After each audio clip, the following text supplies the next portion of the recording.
I was playing some Pierre Bourne before I started recording this part of the stream, so it muted my audio. So I don't really know what else to say. You didn't miss much, so we're just gonna jump to the part where it cuts my audio back in. Already, look. All right, y'all get on my nerves when y'all making fun of him, man, giving a speech. He went out there and stood in front of 50 people and gave a speech to motivate his team. And this is why people have anxiety and public speaking issues, because you coming out and saying, hey guys, let's come out here, let's eat a W, and then you get ridiculed for this for months. Him saying let's go out there and eat a W has nothing to do with him being a quarterback. Absolutely nothing. Not a thing. I would love it. So the thing is, they will hop on other guys for like Tua, like, oh, he's a quiet leader and yada yada yada. Like, they'll get on Tua for being quiet and not being like an alpha male type thing. But then when Jameis Winston gets in front of they're gonna go more into it. You might think I'm overreacting right now, but Jameis Winston gets in front of his team and he says, hey, let's go out here and try to eat a W today. And we're memeing this man and making fun of him for months about it, right? But we're not making fun of Drew Brees for getting in and doing the win speech. Look, we 20 seconds in. Let's talk to me. Stealing crab legs. We're not having the wacky. That was years ago, but I understand. Up with people, rah-rah, motivational speeches to the team. See, like that. That right there. 30 seconds in. Motivational speeches to the team. And that's bad? That's a knock? For giving a motivational speech? Talk to me. None of that. We are seeing a composed Jameis Winston. He has played some fantastic football, and in times past, we would have seen him geek out over some of the throws that he had to Marquez. So don't get excited. If you're a football player and you throw a 50-yard touchdown, don't get excited. You're geeking out. Don't get excited. Talk to me. Callaway. Instead, we saw a guy who ran down the field, gave him a little dap, and then was back to the sideline and back to business. When Sean Payton stopped him after he had a 3-and-out and had something to say to him, he wasn't talking back. He wasn't making excuses. Yeah. Eye to eye, listened to what had to be said, kept it moving. That is a different Jameis Winston than we have seen in the past. And I think one of the things that we sometimes forget is that Drew Brees wasn't Drew Brees. Facts. Before he got to New Orleans. Facts. I ain't gonna lie. Most of y'all, I wouldn't have known this either, but most people probably don't even know Drew Brees played for San Diego. And we're now seeing Jameis Winston go through the same evolution. If you look at the first 4 years. See, I was listening to this. I wasn't actually watching it. I didn't catch this graphic. 88 touchdowns this is Brees with the Chargers, first 4 years. 88 touchdowns. Okay, that's not too bad. I mean, comparing it to Drew Motherfluffin' Brees, but I mean, when you put it like that, that doesn't look too bad. That doesn't look too bad. You know what I'm saying? And then there's the 58, but hey, let's let him talk, because somebody's gonna bring it up. Compare it to the first 4 years of Jameis Winston. Jameis Winston actually was a more efficient, effective quarterback overall if we're counting TDs and interceptions. So okay, talk to me, because I didn't know that before you said it. Jameis Winston, who's under the guidance of a Sean Payton, who is learning how to be efficient, how to make the right plays. And by the way, the last time we saw Drew Brees, it wasn't the gold standard of Drew Brees. Was he still efficient? Yes, as much as ever. Was he as productive? Not nearly as productive as the heyday of Drew Brees. And ultimately, was he dynamic? Yeah, I think he can. And essentially, that's what carrying the torch at this point from Drew Brees means.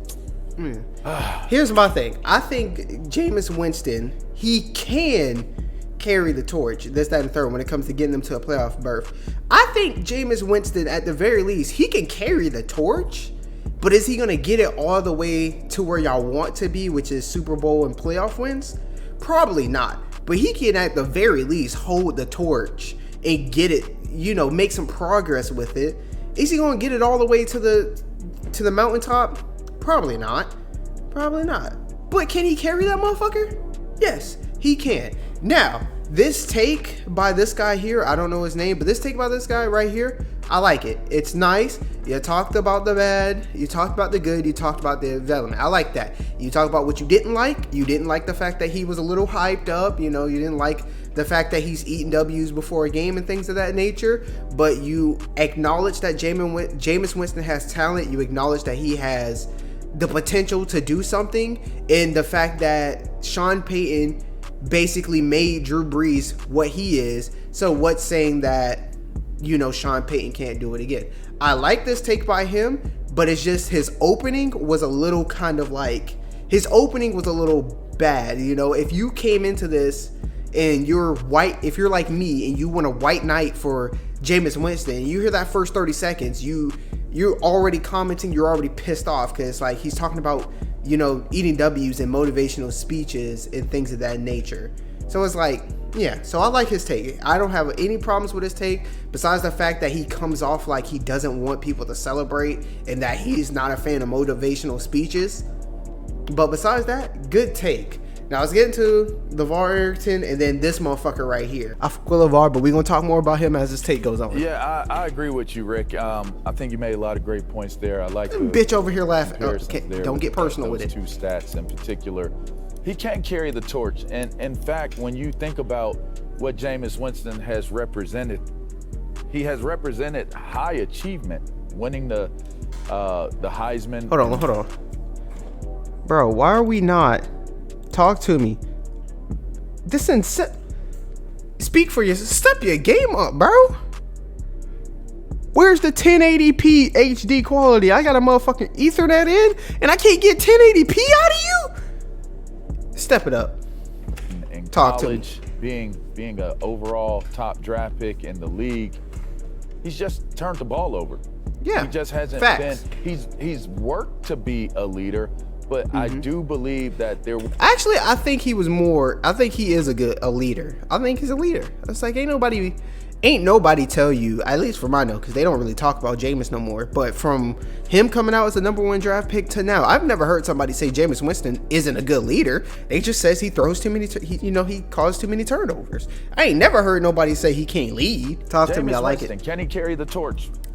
I like it so Just far. 8 QBs ever to reach 5,000 yards in a single Eight. You know how many quarterbacks come into the league every year? A lot. There were 5 in the first round this last year. Hold on, let me fact check. Trevor Lawrence, Zach Wilson, Trey Lance. Am I missing one? Justin Fields, Mac Jones. 5 came in the first round alone last year. And then there were more drafted. There was Kellen Mond, Davis Mills, Kyle Trask, Jamie Newman didn't get. That's 8 in the draft alone, right? And most of these motherfuckers, all right, you know, some of these dudes ain't gonna be in the league in the next couple of years. Most of them probably won't even be starting. 8 in the draft alone. That's the first 3 rounds. A lot of people play quarterback. There's 32 every year. There's, what is the math of that? 64 if you count backups. And then, you know, there's more third streakers out there. That's a lot of quarterbacks a year. That's a lot of 32 times however many years the NFL has been a thing. And only 8 people have thrown for 5,000 yards, right? And I believe, or it's happened like 8 times, and most of it's been Drew Brees. But we know Jameis Winston. Well, they haven't yet, but just wait. I'm going to let him finish. But I'm just put that in perspective. You hear 8, you're like, oh, whatever. It's like he's not even top 10. 8 other people have done it. There's a lot of people that play quarterback. There's 32 every year. Before he gets to Sean Payton, the only knock I really have for LeVar Arrington as like a commentator type dude is, one, he talks very slowly, and that's not a knock. There's some people who have speech issues, right? Not everybody's gonna come in with a complete thought and be able to just, spit it out quickly. It takes talent to be like Berlizzi or to be like Acho and Colin it takes talent to be able to get on here for hours and just deliver straight information, back-to-back sentences, and make sure it sounds good and this, that, and the third. So I'm just saying, like, I'm not taking away. This takes talent, whether they say stupid or not. This is hard. This is really hard. All right, but He does talk slow compared to other guys. Like, that's just, it is what it is. But the biggest thing I have with LeVar is that he always has a point. He has a point. Sometimes it's really good. Sometimes it's kind of But the thing with LeVar is he has he has his point, but he has a hard time filling in the blanks. Like right here, it looks like basically what he's trying to say is Jameis Winston throws for a lot of yards. You know what I'm saying? He has the talent to produce, but he has a hard time kind of like formulating and getting it out. He knows what he's trying to say, but it's taking him a while because he's like, I want to say this in a way to where you can't dispute it or try to poke a hole in it type beat. And when you're on air, this might happen to me, right? I might do a couple of these reactions and motherfuckers gonna be like, you said this wrong and this wrong and this wrong and this, that, and the third, and I might start choking up. But you gotta call it what it is. That's the only thing. So, you know, people might be, smirking and like, well, you sound stupid because of the way he's speaking, but he has a point. You feel me? Let's keep it pushing. And it's never been about talent. It's never been about what he's capable of doing. It's been all about between the ears with Jameis, and is he going to be that guy between the ears, not physically. It looks as though he's taking that step forward, J-Mac. And so to me, not only is he on a trajectory where he could take that torch, he might be able to put that torch down and pick up a Jameis Winston torch. Let me talk. That was good. I like that. He said, hey, sometimes he doesn't make, I hate the wording that he used. He was like between the ears of things. I get it, but it's like 22, how many people watch this? 22,000 people watch this, and a big chunk of them probably heard you say between the ears, and they just assumed you called Jameis Winston stupid. Just say you got to cut down on the turnovers. I get the point. The wording is just a little off, because like to some people, or I'm willing to say most people are going to believe that you just call Jameis Winston stupid. Like, he just can't be stupid. He has the talent, just don't be dumb, which, yeah, he makes dumb decisions. But at the end of the day, he did go to college, and you have to pass college classes to play college football. So he's not stupid, all right? But he wasn't calling Jameis Winston stupid. He's just saying, hey, I need you to cut down on the turnovers type beat. But now, let's get into this guy. He's smirking. He finna say some wild shit. He finna make some money, because he finna have a Stephen A. hot take. Look at him grinning. I'm finna get my paycheck. Talk to me. Boy, Talk to me. Optimism, guys. I mean, geez, talk to me. There's always somebody that has to disagree. Jameis Talk to Winston, me. He's taking that torch. Here we Rick go. Bucher. Oh boy, Rick, talking a lot of nonsense. Like the last time we saw Drew Brees, he was not very good. Let me take a quick timeout, little 30-second timeout, and remind you guys, what did we see from Jameis Winston the last time he was a starter? Last year he was in New Orleans, and Sean Payton was like, nah, you're not ready. Give me Taysom Hill. Jameis Winston, starter in Tampa, 2019. He wasn't throwing to bums. He wasn't throwing. Now, you saw the little analogy he did? That Sean Payton was like, nah, I need some Taysom Hill last year. Because Jameis doesn't know the offense. You know what I'm saying? He doesn't know the offense. Of course he's going to start Taysom Hill. Of course he is. Taysom Hill's been there for the last couple of years. It's like, come on, talk to me. Talk to me. Plumbers and bartenders. Talk to me. Who's throwing to Mike Evans and Godwin, two elite receivers. Two elite receivers. Jameis. 30-30 club, first member in NFL history. Yeah. All right. Give me this. All right. Let me talk about this. All right. Outside of the top 2 to 3 wide receivers in the NFL, right? Give me who is y'all consensus top 3, right? Talk to me right now. From my point of view, it seems like the consensus top 3 as of this year is number 1, DeAndre Hopkins, number 2, Davante Adams, and number 3 is a toss-up between Stephon Diggs, did I say Davante Adams, and X, Y, and Z. But let me talk to you. Because he said that Jameis Winston, right? He had Mike Evans and he had Chris Godwin. Let me talk to you. Mike Evans and Kenny Golladay are one and the same. You can, if you're a big fan of the Buccaneers and the Lions, you can probably tell me the differences between X, Y, and Z. But to your casual fan, Mike Evans and Kenny Golladay are one and the same. They're big, tall receivers who make big plays. We're calling Mike Evans elite because he's mainstream. We see it. He plays on a team with Jameis Winston, which despite they were losing, it was polarizing because it's Jameis Winston, right? Kenny Golladay been doing the same thing that Mike Evans has done, but he's not getting called elite. He's not in the top, this, that, and the third. Chris Godwin. I don't know too much about Chris Godwin. He is good. I've seen it. I was a little disappointed in the playoff game where he dropped a couple passes, but he's a Super Bowl champion. He's a good fucking receiver. But here's the thing. Outside of the top 3, all right, top 4 or 5, depending on who you are, every receiver in the NFL is good. Not all of them are elite, but all of them are pretty damn good. They're very good, all right? Chris Godwin, I'm willing to say Terry McLaurin, right? You can name some other receivers that are pretty damn good. Every team has a good damn receiver. Cortland Sutton, X, Y, and Z, yada, yada, yada. But here's the thing. When it comes to these, these good receivers, these great receivers, every team has a great receiver. Only thing that the difference between Cortland Sutton and Terry McLaurin, the difference between Mike Evans and Kenny Golladay is the team they play on. Dude, Kenny Golladay played for the Lions. The Lions haven't done jack piss in a decade. So he's not going to get the same clout that Mike Evans is getting when Tom Brady comes to town. He's not going to get the same clout that Mike Evans is getting when Jameis Winston is going 30 for 30. You know what I'm saying? So it's like you saying that he had these great elite wide receivers doesn't mean jack piss. It really doesn't. Every team has receivers. And we've seen people who are pretty damn good, i.e. Deshaun Watson, throw for a lot of yards without some great receivers. But let's get into the rest of this nonsense this man's going to talk about. Come on, talk to me. That's 30 interceptions along with 33 touchdowns. We know. We've heard it. He led the league. You know what? He actually set an NFL record with 7 pick sixes. His final pass of the season was a pick 6 in overtime. Talk to me. Say goodbye, Jameis. It was over. Yes, guys, ma'am. I don't know why you're so optimistic about Jameis. You want to know why we're optimistic, right? All right, I don't know anything about this guy. I don't know any of his takes.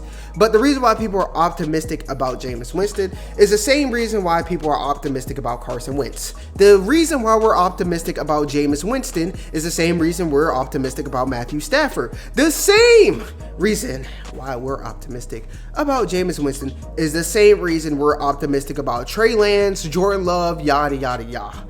Because we see the potential and it gets so like let's let him finish. Let's come Winston on. And this new, kinder, gentler Jameis Winston. I want to hear the same energy. He got LASIK in the offseason. I thought that would be the lead for you, Rick. So you're saying he's blind. All right, Jameis can now see again. We're all excited for him. Let's look at the reality. When Hall of Fame quarterbacks step down, teams take a big step back. I mean, you can look through history. John Elway walks away from Denver. They lose 4 more games. Talk to me. Peyton Manning leaves Denver. They lose more games. That's Look at Tom Brady last year, Hall of Famer, leaves New England. They crater. It is a fact. Look back 20, 25 years in the league. When a Hall of Fame quarterback leaves, the team struggles. And this idea that Jameis Winston. Okay, see, that's not bad. That is a good take right there. If a Hall of Fame quarterback leaves, your team experiences some drop-off. That's facts. You can say that. But we're not saying that, well, maybe it's been implied, right? But we've seen quarterbacks can do good and not win games and things of that nature. We're saying, can Jameis Winston, carry the torch? It depends on how you interpret that. But is he going to play good? He can play good and they not, have a good season, this, that, and the third. But hold on, let's run. Wait, what did he just say? Bro, he said so much that I just disagree with. But it's good, Hall of Fame quarterback steps down, team experiences some what is it called? Some drop off, right? That's fine. That's a good take. But it's like, say that. Say, hey, let's not jump the gun here. You know what I'm saying? There's going to be some regression, by the way. I think I just said aggression. But there's going to be some regression, right? That's fine. But don't come at a guy saying, oh, he got LASIK, at least he can see now and yada, yada, yada. He's going to say some more stuff. But yeah, that is good. Yeah, okay. That's facts. I'll give you that. I'm not even going to try to debunk that. I was about to do it. That's why that took so long. But no, that is a good take. If a Hall of Fame quarterback leaves, it's proven so far that your team's going to be a little bad. Who, by the way, will not be throwing to Emmanuel Sanders, will not be throwing to Jared Cook, will not. Emmanuel Sanders, stud. I like him. He's good. But that production can be replaced, all right? It's not DeAndre Hopkins. It's not Devontae Adams. If you're not in the top 5 as a receiver, you can, and most of the time you will, be replaced. Your production will be replaced by either A, running the ball a little bit more, or throwing it to some other guys. That will be replaced. Not be throwing to Michael Thomas, who's going to start the season on the side. I don't know. I think people are a little out on Michael Thomas. I'm not going to lie. Because of surgery. I mean, but LeVar, I get you it. look at this Saints wide receiver depth chart, you're looking at guys that you probably don't even know exist. Facts. But the thing is, every year, there's some wide receiver that we'd never heard of that does good. Terry McLaurin last year. There's Laviska Shenault who did good last year. There's a Tyreek Hill. Tyreek Hill's mainstream now, but you see what I'm getting at. There's always some kind of receiver that's underrated that we haven't heard of that's putting in a little bit of work. You feel me? So who's to say that that's not going to happen with the Saints? The starters at wide receiver, 6 touchdowns last season. Yeah. I'm just saying, right, this is real talk right now. If anything happens to Alvin Kamara, the Saints team is probably going to have a top 5 or 6 pick in the draft. Okay, see, there's nothing wrong with that. He said, hey, if Alvin Kamara gets injured or something happens to him, they're going to do bad. Right? That sounds good. Yeah, that's fine. But here's the thing. If any of the 32 teams lose one of their best players, they're going to do a little bad. I mean, look at the 49ers. They lost half of their good players, and they did pretty damn bad. Look, I mean, if Aaron Rodgers is going, they're going to do pretty bad. If the Titans lose Derrick Henry, it's probably going to be that bad. But don't use, if injury happens to this guy, to try to support the fact that you think Jameis Winston isn't going to be good. If Patrick Mahomes loses, not Patrick Mahomes, that man's a damn unicorn. But you see what I'm getting at? If any team has an injury to a big name player, it's going to be bad. So I don't see this man. I don't know if he's doing it intentionally, but the two truths and a lie. He had a good take saying that if a Hall of Fame quarterback steps down, he's gonna, your team's gonna regress. And then now if one of your best player gets injured, your team's gonna regress. Well, yeah, those are two true things. But now he's gonna lie to you and say Jameis Winston is blind, and he did blend in the truth. Jameis Winston threw 30 interceptions, and now he's gonna use the two truths to lie to you and tell you that Jameis Winston is a bad quarterback. That's not me predicting that. I mean, remember, I watched this at work. Okay, this is not about Jameis. He's not a very good quarterback. He's I not. don't want to hear about his Heisman. I think LeVar was still in the league when Jameis Winston won his Heisman. Okay, true. Rick Bugle was at another network. Besides that, you guys have absolutely destroyed the value. We live in a world where being average is bad. We live in a world where good is not good enough.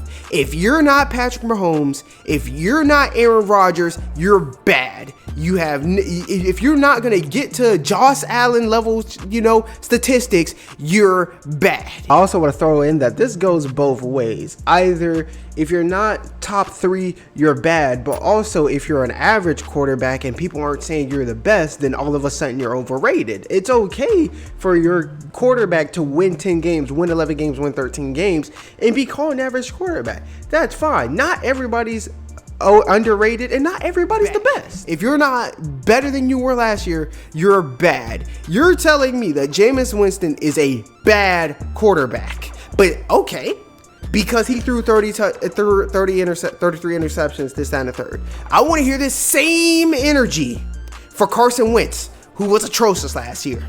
I want to hear this same energy for Jared Goff and every other quarterback that has a bad season. I want to hear this same energy. I'm not even hearing people say this about Drew Lock. Y'all not hopping on here for 15 minutes to call Drew Lock ass, right? You're telling me that Jameis Winston, right? Teddy Bridgewater, right? Teddy Bridgewater isn't bad. He's an average quarterback, right? He's going to have some good. He's going to have some but he's not bad, right? He's respected. He's a respected NFL quarterback, right? Why are we not like, see, I'm doing a LeVar. I know what I'm trying to say, but I can't get it out.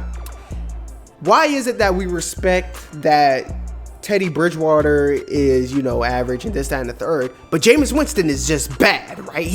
There is no way in the world that he can improve. There's no way. He's always going to be this 30 touchdown, 30 interception guy. Always. 100%. Guys can't improve. What they were last time we saw them is exactly what they are. That is just set in stone. If you're bad one year, you're bad for the rest of your career, and we going to talk about you until you win a Super. Like, no. Jameis Winston is not a bad fucking quarterback. He at worst is average. He's just a gunslinger. And it's like we've seen him improve. Like in the limited, that we saw, he has improved. And the fact that you are just absolutely negating it. He had an issue with Jameis Winston, but he acknowledged that there is good and bad. He had an issue with Jameis Winston. He acknowledged that he is good and bad, but you have absolutely just thrown out everything good about Jameis Winston to try to prove this point that to come out here and say he is a bad quarterback when that is absolutely far from the truth. He is not bad. He is not. Bad quarterbacks don't throw for 5,000 yards. They don't. Bad quarterbacks don't win the Heisman. Bad quarterbacks don't go number 1 overall. They don't. And we're going to keep debunking it. I don't want to spend too much time on this because I already am, because he's going to say some more wild stuff. But Jameis Winston is not a bad quarterback. Don't say that. You can say, hey, there's going to be regression.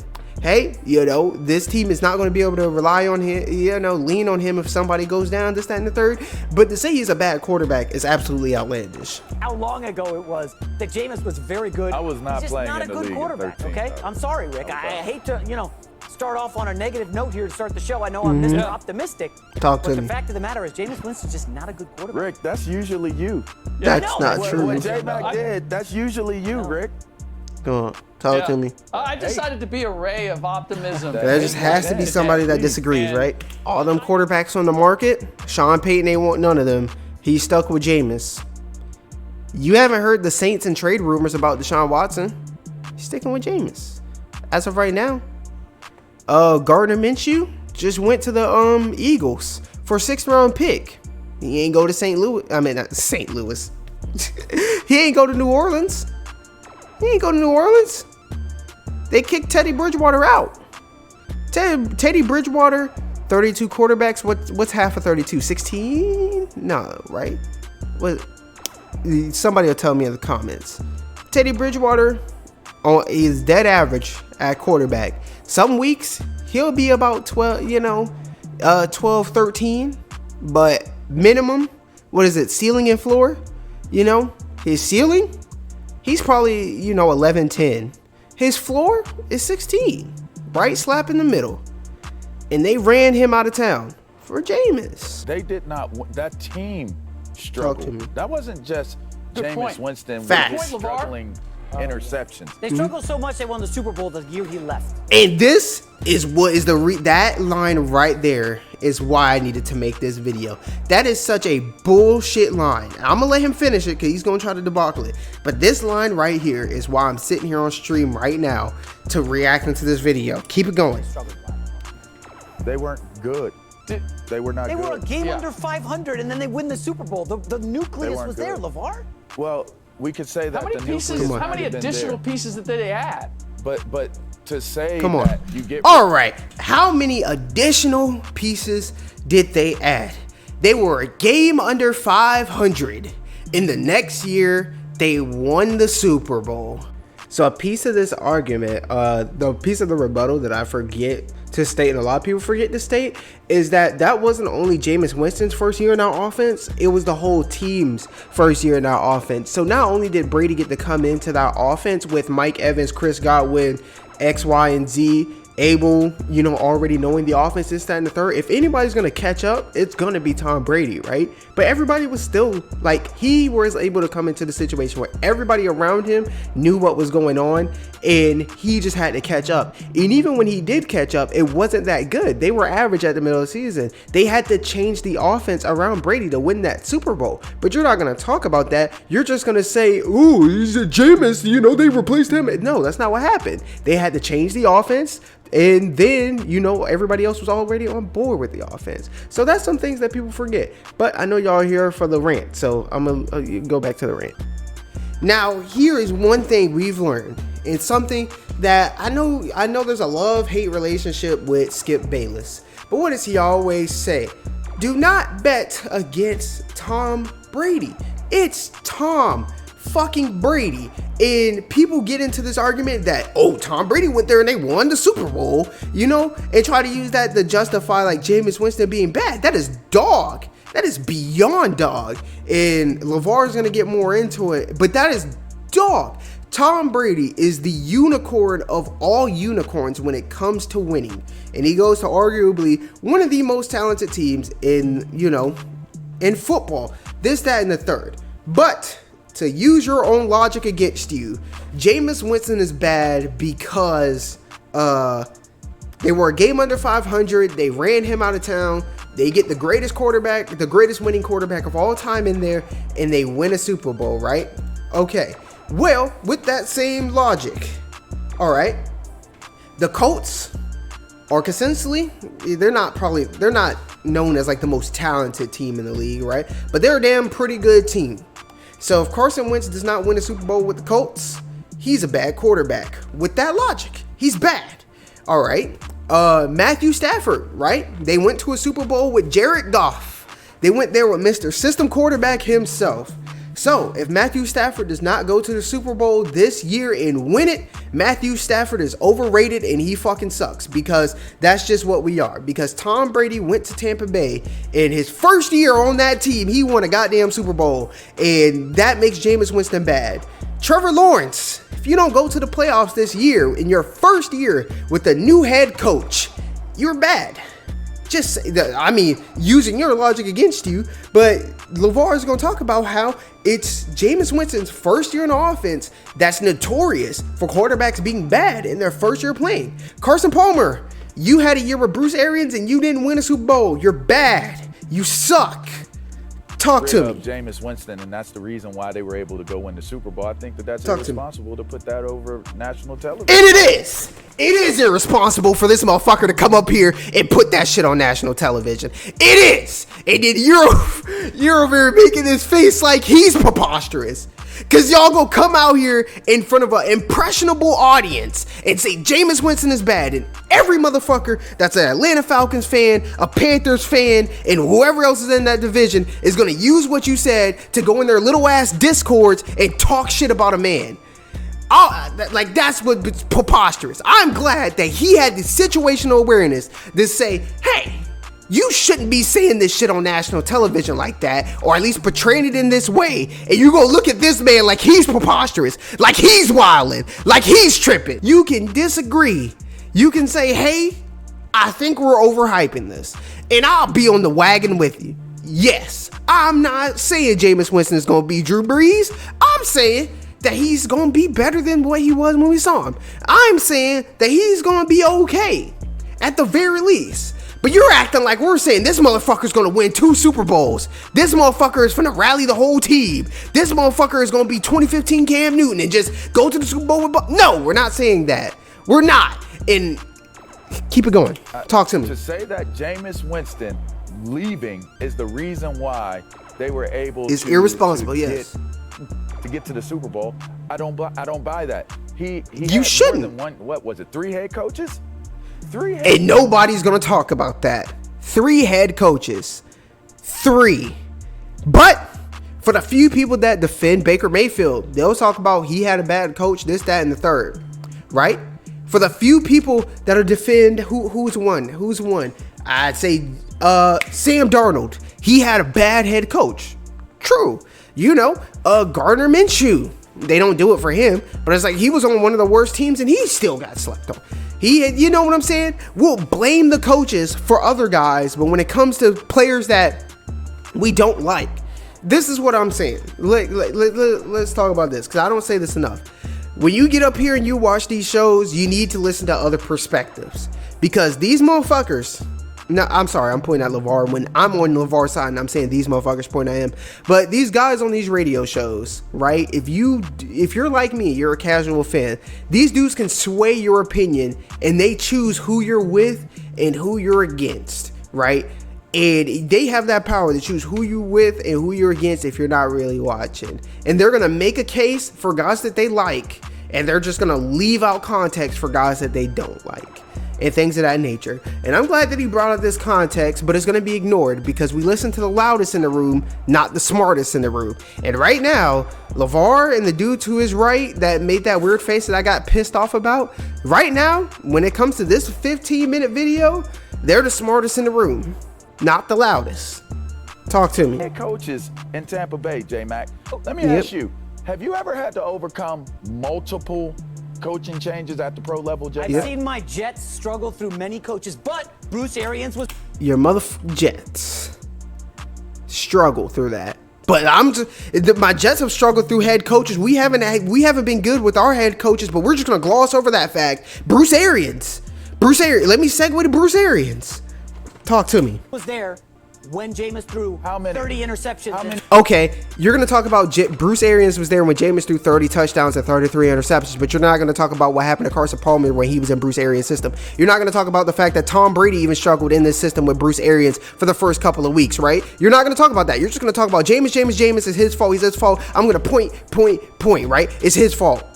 Right? We're not going to talk about Carson Palmer. We're not going to talk about any other quarterback that was in that system. We're going to talk about Jameis Winston lack all context that we know it is consensus. You go to anybody talk about Bruce Arians, you go watch some of these old videos about them talking about Tom Brady when they were making excuses for him, saying, hey, if it's your first year in this system, you're probably going to throw a lot of interceptions. It's going to be a little bad. And it was his first year in that system, and he threw a lot of interceptions because that's what happens in your first year in that system. And you're just going to ignore all that context and come on national television and say Jameis Winston is bad because he did the same thing that everybody else did. He did the same thing that Carson Palmer did, and Carson Palmer is respected. He's a respected quarterback. Tom Brady, instant Hall of Famer. He is respected. He did the same fucking thing.